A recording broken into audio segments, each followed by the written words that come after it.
लोग 3 दिन का वेट कर रहे हैं। अगर इसमें कोई पॉजिटिव रिस्पॉन्स नहीं होता है तो हमने एक आपात मीटिंग बुलाई हुई है, उसमें सदस्यों का जो निर्णय होगा, इसलिए कि हम लोग हड़ताल भी करते हैं तो लोग भी कहते हैं कि भाई ये लोग हड़ताल कर देते हैं। लेकिन मैं लोगों से पूछना चाहता हूं कि जो हमारे हड़ताल को कहते हैं कि इनमें सेवा भावना नहीं है, ये डॉक्टर लोग निर्दयी हैं, आखिर वो हमें बताएं कि हम कैसे काम करेंगे जब हम सुरक्षित ही नहीं हैं। सिवान में बेखौफ अपराधी आए दिन स्वर्ण व्यवसायी और सीएसपी संचालक से लूट की घटना को अंजाम दे रहे हैं, लेकिन इस बार हथियार से लैस अपराधी ने निजी अस्पताल के मेडिकल शॉप और काउंटर से लूट की घटना को अंजाम दिया है। वहीं वारदात का वीडियो सीसीटीवी कैमरे में कैद हो गई। घटना महादेवा ओपी थाना क्षेत्र के बिंदुसार बुजुर्ग की है, जहां संजीवनी हॉस्पिटल में देर रात्रि हथियार से लैस बेखौफ अपराधी ने मेडिकल शॉप और काउंटर से लैपटॉप, मोबाइल और नगद पैसे की लूट की है। वहीं लूट का विरोध करने पर हॉस्पिटल स्टाफ और मरीजों से प्रजन के साथ अपराधी ने मारपीट भी की है। अपराधी घटना को अंजाम देकर आसानी से फरार हो गए। इस घटना की तस्वीर आप सीसीटीवी कैमरे में देख सकते हैं। किस तरह से साफ देखा जा रहा है कि हथियार से लैस अपराधी घटना को अंजाम देकर आसानी से फरार हो जाते हैं। इसी बिल्डिंग में डॉक्टर अशोक कुमार का भी मकान है, जिसमें वो रहते हैं, जिससे वो डर के साए में जीने को मजबूर हैं। उन्हें प्रशासन से सुरक्षा की मांग की है। वहीं सिवान आईएमए के सचिव शरद चौधरी ने घटना की निंदा करते हुए कहा कि अगर पुलिस प्रशासन 3 दिनों के अंदर कोई कार्रवाई नहीं करती है तो रात्रि सेवा को बंद करने का निर्णय लिया जा सकता है। फिलहाल नगर थाना पुलिस और महादेवा ओपी थाना पुलिस घटनास्थल पर पहुंचकर मामले की छानबीन में जुटी हुई है।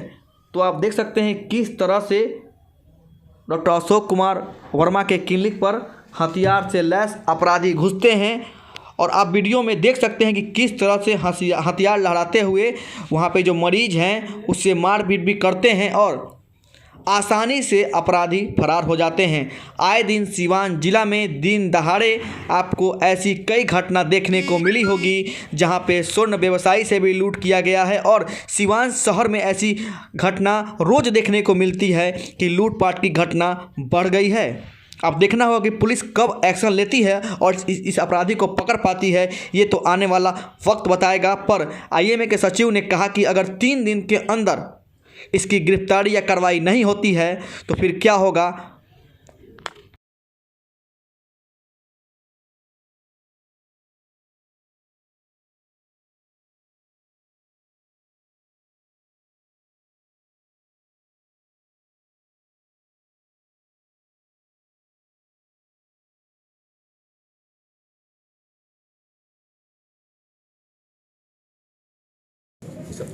कल रात को करीब 9:30 बजे के समय में अधिक ठंड थी, रोड पे सन्नाटा छाया हुआ था, फॉगिंग था, कुछ दिख नहीं रहा था। इसी समय में 4-5 अपराधी बाइक से उतरे और हमारे हॉस्पिटल के मेन गेट को पिस्तौल और चाकू का धमकी दिखाकर हमारे स्टाफ से खुलवाए, और उसके बाद वो फराफर मेरे हॉस्पिटल परिसर में घुस गए। घुसने के बाद जो भी हमारे मरीज भर्ती थे उनके साथीदार से के साथ मारपीट झगड़ा करने लगे, उनसे मोबाइल कैश छीनने लगे। उसके बाद वो अचानक फिर फार्मेसी दुकान में घुस गए, और वहाँ जाने के बाद में जो कैश काउंटर है वहाँ से जो भी नकदी था वो उसको बरामद कर लिया। लैपटॉप रखा हुआ था, लैपटॉप छीन के चले गए। फिर मोबाइल चार्ज के लिए रखा हुआ था, वो मोबाइल को लोग अपने हाथ में लेकर चले गए, और हमारे जो भी स्टाफ थे उसके साथ मारपीट किया, उसे धमकियां दे रहे थे। उसके बाद एक स्टाफ ने मुझे खबर किया ऊपर मेरे निवास स्थान पर, तो मैंने ऊपर से बालकोनी से उसको देखा तो मुझे कुछ भद्दिया गाली दे रहे थे। तो फिर मैं नीचे आना चाहा, लेकिन उनके हाथों में पिस्तौल देखकर मैं सहम गया, और अब मैं अपनी सुरक्षा के दृष्टि से मैं अपने अंदर से निवास का गेट बंद कर लिया।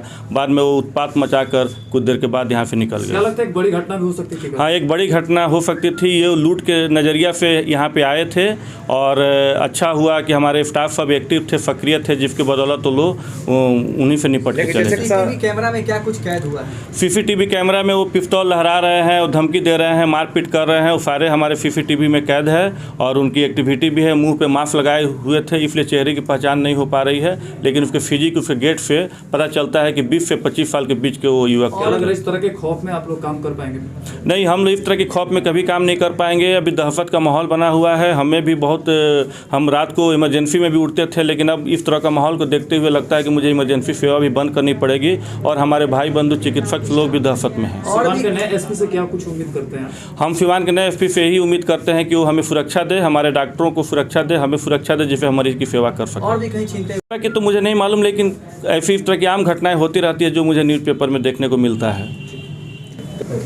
ये बहुत आश्चर्य की बात है कि 15 साल में सिवान में ये पहली बार ऐसी घटना हुई है। आज तक तो मरीज के परिजनों से इलाज संबंधी बात को लेकर के हल्की फुल्की झड़प हुआ करती थी, लेकिन ये जो घटना हुई है ये बिल्कुल पहली बार और एक बहुत ही सनसनी और डराने वाली घटना है।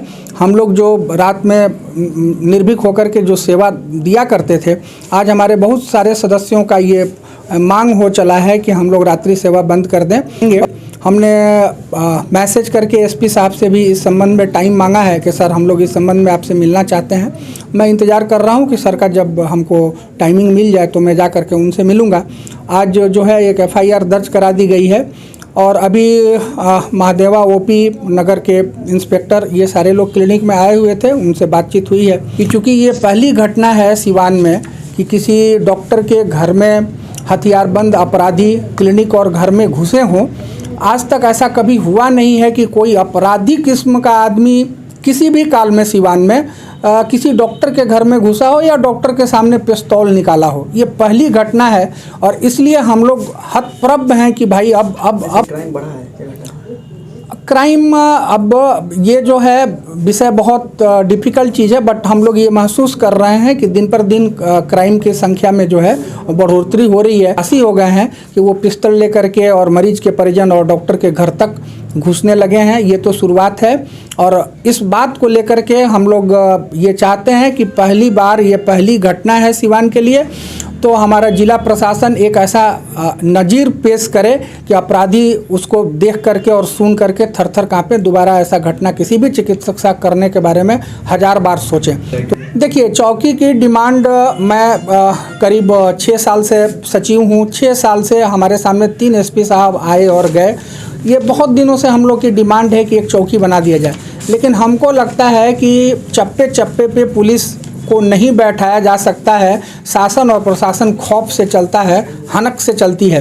तो हमको लग रहा है ऐसा ना कि अपराधियों के मन में प्रशासन का कोई भय नहीं है। नहीं तो हमें नहीं लगता है कि अगर ऐसा कुछ होता तो ये सोचना कि हर जगह हर क्लिनिक पे पुलिस रहेगी, ये संभव नहीं है, प्रैक्टिकल नहीं है। इसलिए ऐसा डिमांड हम लोग नहीं करते हैं। हाँ, पेट्रोलिंग होती है, पेट्रोलिंग आती है और जाती है, लेकिन घटना कब घट जाए अपराधियों को बहुत अच्छा से पता होता है कि अभी पेट्रोलिंग वाली गाड़ी कहाँ है, कितने बजे इधर से गुजरेगी। तो हमको लगता है कि मेन जो है अपराधियों के मन में प्रशासन का भय नहीं है, इसलिए वो इस ढंग की घटना को अंजाम दिया।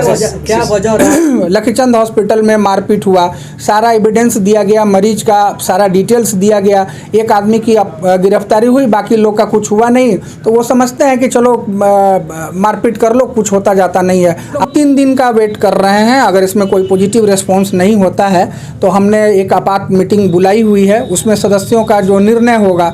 इसलिए कि हम लोग हड़ताल भी करते हैं तो लोग भी कहते हैं कि भाई ये लोग हड़ताल कर देते हैं, लेकिन मैं लोगों से पूछना चाहता हूं कि जो हमारे हड़ताल को कहते हैं कि इनमें सेवा भावना नहीं है, ये डॉक्टर लोग निर्दयी हैं, आखिर वो हमें बताएं कि हम कैसे काम करेंगे जब हम सुरक्षित ही नहीं हैं। हमारा नर्सिंग होम है, इसमें डॉक्टर अशोक कुमार, डॉक्टर संजीव कुमार बैठते हैं। रात में 9:30 बजे करीब में हमको घर बगल में हमारा घर है, फ़ोन गया कि अपराधी आकर यहाँ लूटपाट मचाए हुए हैं। तो हम घर से संख्या में चले और यहाँ आते आते पता चला कि अपराधी भाग गया है।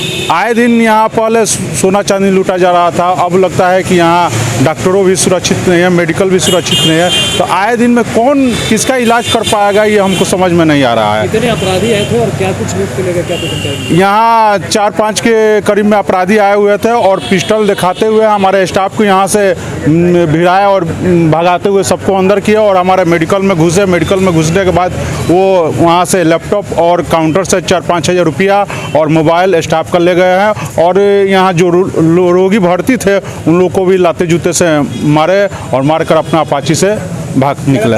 कई जगह लूटने की 5 के पहले हमको याद आ रहा था कि 2005 के पहले इस तरह की घटना घटती थी और अभी हमको लग रहा है कि फिर 15 साल वाला पहले वाला जंगल लड़ा जी सरकार में है। कई जगह लूटपाट किए हैं, ये सही बात है क्या? हाँ सही बात है। अभी हम महादेवा ओपी पर गए थे तो वहाँ भी एक व्यक्ति आया था FIR करने के लिए कि हमारा लैपटॉप और मोबाइल रास्ते में मोटरसाइकिल से छीना गया था। ये रात में यही अपराधी 2-3 जगह घटना का अंजाम दिया है। तो आने के बाद भी अब सिवान संभाला नहीं जा रहा। हमको तो लग रहा है कि जब से SP साहब आए हैं और घटना बढ़ती जा रही है। SP साहब से निवेदन है कि शाम में अपने स्वयं निकले और देखे कि कहाँ गश्ती हो रही है, क्या नहीं हो रही है। यहाँ पे मरीज आया था एक, उसको हम लोग ट्रीटमेंट करने अंदर करे, गेट खुला हुआ था।